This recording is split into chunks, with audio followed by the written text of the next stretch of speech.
Assalamu alaikum. This is Aizal Ahmed and welcome to Horror Discussions. Friends, आज की story शुरू करने से पहले मैं आप लोगों को इतना कहना चाहती हूँ कि मुझे आप लोगों के सपोर्ट, आपके प्यार की बेहद ज़रूरत है, क्योंकि आपके सपोर्ट के बगैर मेरी सारी स्ट्रगल, मेरी सारी मेहनत बेकार है। और आप लोगों का एक एक सब्सक्राइब, लाइक, शेयर और कमेंट मेरे लिए बहुत ज़्यादा मायने रखते हैं। मुझे उम्मीद है कि आप लोग इस सफ़र में मेरा पूरा साथ देंगे। तो फिर अभी मेरे चैनल को सब्सक्राइब कर लीजिए और मेरी वीडियोस को ज़्यादा से ज़्यादा लाइक एंड शेयर भी ज़रूर कीजिएगा। और फ्रेंड्स, अगर आप लोगों के साथ भी आपकी लाइफ में कोई रियल हॉरर इंसिडेंट हुआ है तो आप लोग मेरे साथ ज़रूर शेयर कीजिएगा इस ईमेल पर। मुझे इंतज़ार रहेगा। तो फ्रेंड्स, आज की स्टोरी कितनी हॉरर है इस बात का अंदाज़ा तो आप लोगों को स्टोरी सुनने के बाद ही होगा। तो इस स्टोरी को एंड तक ज़रूर सुनिएगा, आप लोगों को बहुत अच्छी लगेगी। मेरा नाम फरहान है और मैं एक कॉलेज स्टूडेंट हूँ। मैं अपनी अम्मी और बड़े भाई फ़हद के साथ रहता हूँ। मैं बहुत छोटा सा था जब मेरे अब्बू का इंतकाल हो गया था, लेकिन मेरे भाई फ़हद ने कभी भी मुझे मेरे अब्बू की कमी महसूस होने नहीं दी।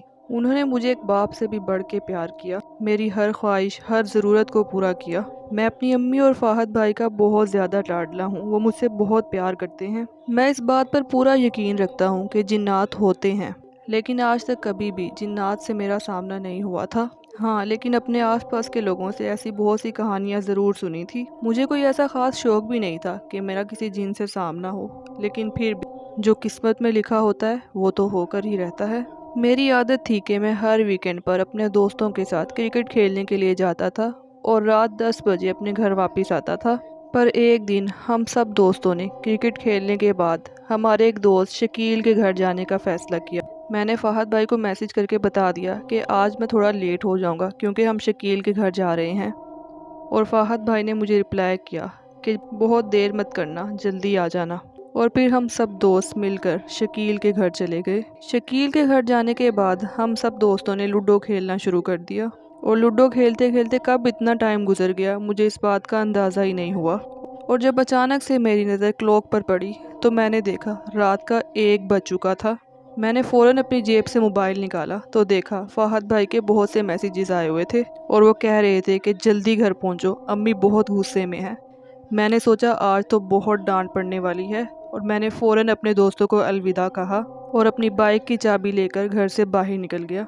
मैं अभी बाइक स्टार्ट करने ही वाला था कि मुझे फिर से फ़हद भाई का एक मैसेज आया जिसमें लिखा था कि शकील के घर की जो 7 वाली गली है उसमें जो बरगद का पेड़ है, मैं उस पेड़ के नीचे खड़ा होकर तुम्हारा इंतज़ार कर रहा हूँ, फ़ौरन पहुँचो। मैं कुछ पल के लिए एक सोच में चला गया कि अभी तो फ़हद भाई का मैसेज आया था कि फ़ौरन घर पहुँचो, तो वो इतनी जल्दी यहाँ पर कैसे आ गए।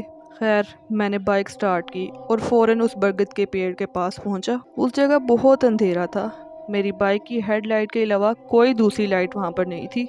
पर एक बात मेरे लिए बहुत अजीब थी कि फ़हद भाई ने काले रंग की शलवार कमीज़ पहन रखी थी, जबकि फ़हद भाई को तो काला रंग बिल्कुल भी पसंद नहीं था और उनके पास इस कलर की कोई भी शलवार कमीज़ नहीं थी। लेकिन मैंने फ़िलहाल इस बात को इग्नोर करके बाइक फ़हद भाई के सामने जाके रोक दी और फ़हद भाई चुपचाप मेरी बाइक पे बैठ गए। मुझे ये बात बहुत अजीब लगी, लेकिन उस वक्त मैं जल्द से जल्द घर पहुंचना चाहता था।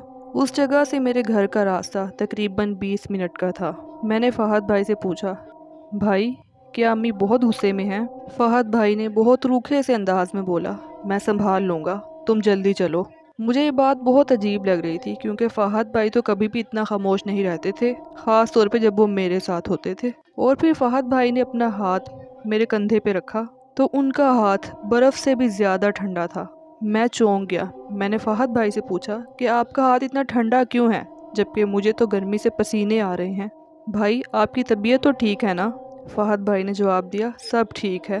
अब मुझे ये सब कुछ बहुत अजीब लग रहा था। मुझे ऐसा महसूस हो रहा था कि मेरे भाई के मेरे साथ होने के बावजूद भी मैं अकेला हूँ। मुझे उस सुनसान रास्ते से गुजरते हुए एक अजीब सी वहशत हो रही थी, एक अजीब सा डर था मेरे दिल में जो आज से पहले मैंने कभी महसूस नहीं किया था। मैंने बाइक के साइड मिरर से जब फ़हद भाई के चेहरे की तरफ देखा तो मुझे ऐसा लग रहा था कि उनका चेहरा बिल्कुल सफ़ेद है, उसमें ज़रा भी खून नहीं है और उनकी आंखों में एक अजीब सी सुर्खी थी। और हमारा बाकी का सारा सफ़र खामोशी से गुजरा। न मैंने फ़हद भाई से कोई सवाल पूछा और ना ही उन्होंने मुझसे कोई बात की। और फिर हम घर पहुँचे। मैं फ़ौरन बाइक से उतरा اور میں نے ڈور بیل بجائی۔ کچھ ہی سیکنڈ میں میرے گھر کا دروازہ کھلا اور میں نے جو منظر اپنے سامنے دیکھا وہ دیکھنے کے بعد میں اپنے ہوش و حواس کھو بیٹھا۔ میں نے دیکھا کہ دروازہ فہد بھائی نے کھولا ہے۔ میرے ذہن میں بہت سارے سوال آنے لگے کہ فہد بھائی کو تو ابھی میں اپنے ساتھ لے کر آیا ہوں، تو وہ گھر میں کیسے چلے گئے؟ انہوں نے اندر سے دروازہ کیسے کھولا؟ میں پھٹی آنکھوں سے فہد بھائی کو دیکھ رہا تھا۔ فہد بھائی نے مجھ سے کہا، فرحان جلدی اندر آؤ، امی بہت غصے میں ہیں۔ لیکن میرے دماغ میں تو اب کچھ اور ہی چل رہا تھا، اور پھر میں نے آہستہ آہستہ پیچھے مڑ کر اپنی بائک کی طرف دیکھا اور وہاں پر کوئی بھی نہیں تھا۔